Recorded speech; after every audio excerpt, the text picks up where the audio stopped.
Hello everybody and welcome back to OMB Reviews. I am the critic who is a sin at coding well, and today we'll be doing a box office preview for this upcoming weekend, which sees the brand new film DC League of Super Pets come out, and we also get the second weekend numbers for the Jordan Peele film Nope, as well as some more numbers coming in for Thor Love and Thunder, which will be hitting its break-even point by the end of this weekend.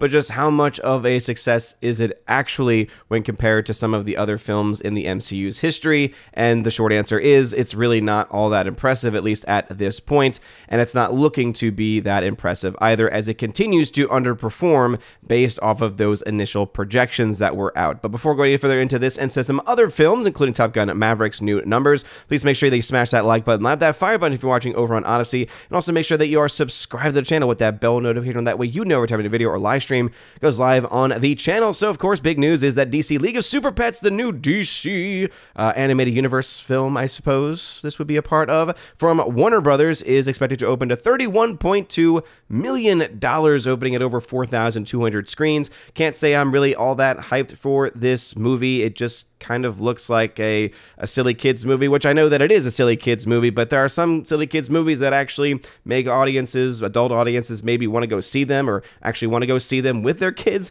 And then there's others where you think to yourself, okay, yeah, this just kind of seems a little dumb, and I don't really have any desire to see it. And that's kind of where I'm falling on, at least based off of what I've seen from the actual trailers itself. Not to, with all that, being aside, though, Warner Brothers is still expected to make $31.2 million. The big problem, of course, with this movie is that it has a pretty massive budget, $90 million, meaning its break-even point is well over $200 million. So is that possible? We've seen a lot of animated films be very successful, do very well. If this film is able to actually get some pretty positive word of mouth with very little competition, since really Minions is the only skin in the game when it comes to animated features for films, for kids for films, it might actually leave open a possibility. But remember, just because there's no competition for a film does not guarantee its success, because people still have to desire to bring their children out to a theater, deal with the craziness that entails, spend all the money on the popcorn and candy that the kids are going to want. And the question is going to be, do they think the film is going to be worth their time? And we'll have to, of course, wait and see. $31.2 million, not that impressive compared to some other animated films, just in general. But jury is still out on this one. Jury is not as far out as on the film Nope from Jordan Peele. It's projected to drop another 55% in its second weekend. So the second weekend drop, 55% drop. So that's not a terrible drop in a general sense. So $20 million is what it's projected to make, bringing its total domestic to $82.7 million. This is a film that does need to make a little bit of money, a little bit of cash, about $170 or so million worldwide to break even. And so though it is, again, pretty much staying on pace domestically in what the projections were for this movie, it is not necessarily going to be performing the same internationally, because we're not really getting any of those numbers in as of this point. So we really don't know exactly how well or how not well it will do in those markets. Once we get an idea of that I think will give us a better idea about where this film will fall in the other, basically the trilogy of films that have been put out by Jordan Peele.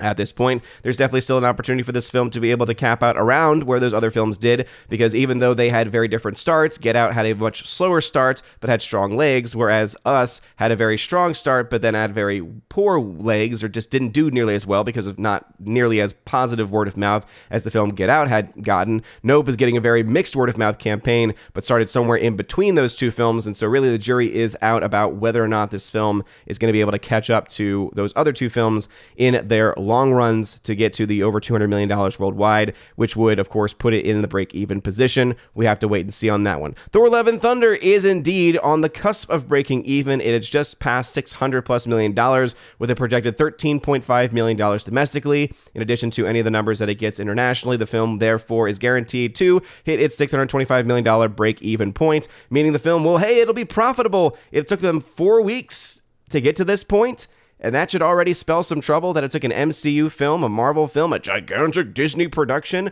4 weeks to hit its break-even point, a movie that many projected to be one of the biggest hits of the summer. And I'm sure there are some people who will still try to spin it as a major hit, because they'll say, but it made over $600 million at the box office. Yes, but compared to its budget, that changes the entire dynamic and the entire game. And Go away, you knuckleheads.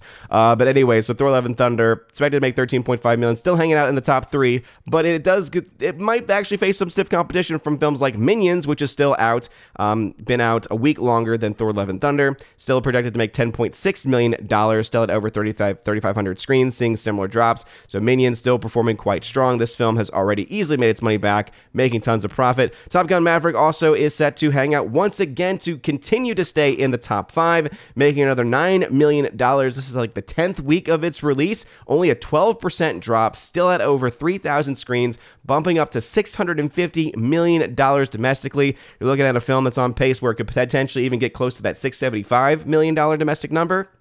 Very, very impressive nonetheless.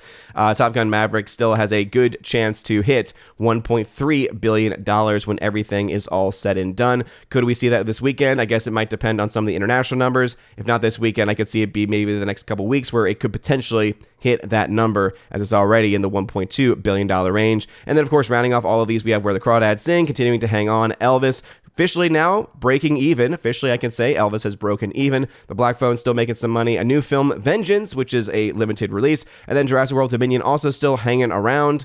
Still impressive that it's making over $2 million after it's been out for as long as it has. Pad word of mouth. And the fact that it's already available on demand. Hey, gonna give credit where credit is due, but that $1 billion number that it should have gotten to is pretty much completely out of reach. Talking about the films Nope and Thor: Love and Thunder, I'm sure that's going to cause the biggest discussion on the channel. The reason why I'm saying that Nope is actually in a decent financial position, unless the international numbers are just non-existent. Not that they've been that existent for the other films in his repertoire, but they've been at least consistent for both Get Out and for Us. So if it has a consistent international number compared to those films, or maybe even a better one, it would be in a good position to match what the other films in his series have had. And if you notice, if you look at the charting here, because we like to do charting, and the numbers actually has a little bit of charting here for the domestic numbers at the very least. As you'll see right now, this is the line of where the film actually is. The shaded area is the projection. And so the way to read it is to say that at this point in its release, it was projected to be somewhere between 63 and 54. Right now, it's at 58, so it is right in the middle of the pack as far as its projections are concerned. So as long as it's able to continue to stay above water here, I would say that its ability to break even is a very likely scenario. At this point, it's only 0.9 times its production budget, which is definitely not a great thing. It needs to hit 2.5 times its production budget in order to break even. But as you can see from these numbers, we don't have any international numbers yet, and Lord knows this will get an international release, similar to the other films in the repertoire. If we go ahead and compare this to the last film, to be released by Jordan Peele and adjust for inflation to be as fair as we possibly can.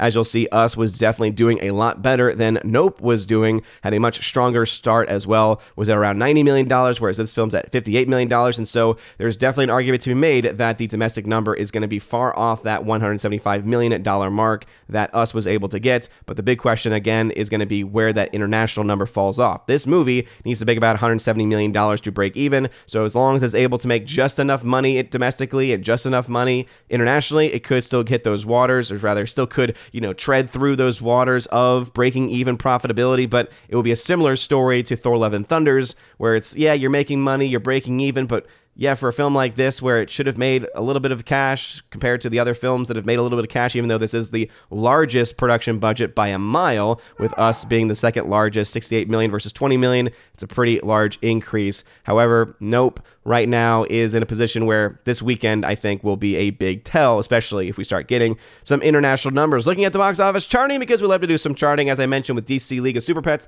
the film cost $90 million in its production budget, meaning its marketing is roughly around, or rather the total budget with marketing added onto it is around $135 million for the break-even point of $225 million, which is 2.5 times that production budget of $90 million. So $225 million, quite a number that, for a lot of other animated films has been pretty easy to get. You look at films like Minions: The Rise of Gru, for instance. Right now, that film is sitting at $656 million worldwide. It has made $266 million in profit. As you can see, it is about to do better than, or rather, it's about to start getting into the very strong part of my projections. Again, I project this actual percentage number to be somewhere between 50 and 70%. That is the number based off and compared to the first 2 weeks of release. And as you can see, the vast majority of films fall somewhere in that number. Some films end up doing worse, some films end up doing poorly, but the overall average of all the films tends to still hang out around that 60% number, which is about average. But as you can see, this film will definitely be able to get to that point, break into that point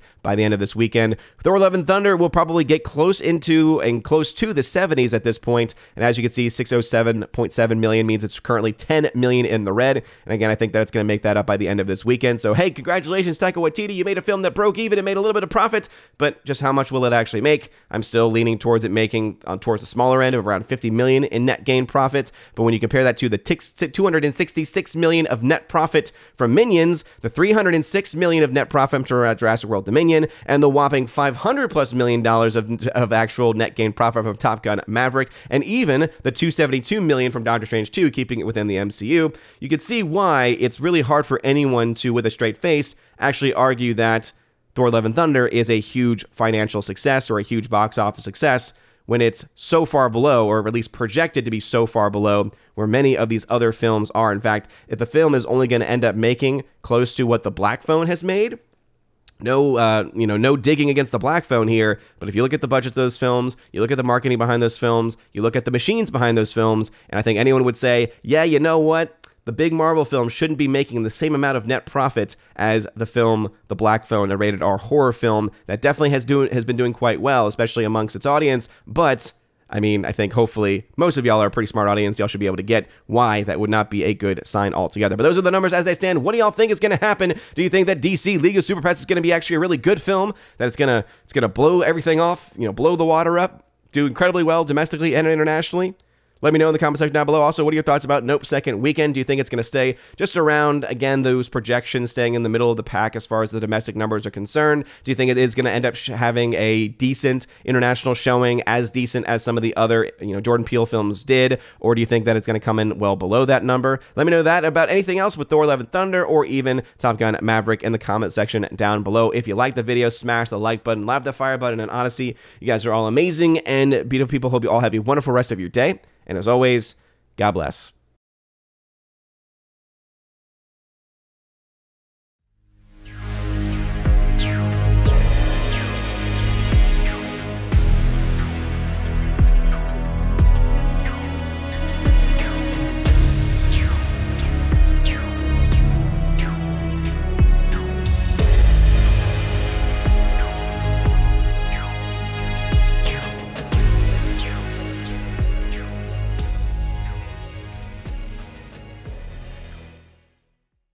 And now for a huge special shout out to my July Patreon Subscribe Star and Locals members at the Keeper of the Bifrost level and above. First starting off with Brandon, let's go Brandon, Chris from the 80s, who you can check out over on YouTube, Garrett Searles, Heimir Ari Hymason, Jeff Toon, Joe Horn, Jonathan Carney, Laura, the Modern Major General Story, Father, Luca Illick, Orange Hat Reviews, who you can also check out over on his YouTube channel as well. Congrats on recently getting to 1,000 subscribers. Rosetta Allen, who you can also find on YouTube as well. Stan Andrian and Miss Martin Muses, who also has her own YouTube channel. Thank you all very much for supporting me over on the platform of Patreon. We also have my Subscribe Star members, Matt317, Storm Tracker, The R, Fast Reaction, John B, Mr. Roy, Glinzer, J. Alice McCarthy Jr., shout out to you, good sir, and continue that awesome recovery that you are doing.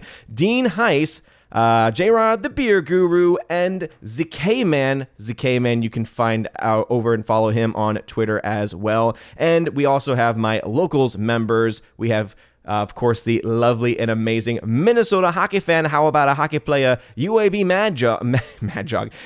Mad Dog, Mike Jackson for the win, and Robert Barnes, as well as Brett D90. Thank you very much. And my last supporter, of course, is the amazing Tina B, Empress of the Universe, one of my mods on the channel. Check out her new show with my other Valkyrie, Stephanie B, on her channel, Tina B's channel, which is called Soup to Nuts. Go check that out because it is pretty awesome and fun content. Anyway, that is going to be it for all of my Keeper of the Bifrost level members and above. If you want your name shout out at the end of every video and live stream, please make sure that you check out the top link of the video description. It is w.lo, the Willow link, as I like to call it, and you can find my Patreon, subscribe star, etc., where you can get not only shout outs, but also access to an exclusive podcast that I do with John the Flickpick Flickinger every single month, and also access to giveaways of Blu-rays, 4Ks, etc., all that good stuff. Check that out in the video description. You guys are all amazing and beautiful people. Hope you all have a wonderful rest of your day, and as always, God bless.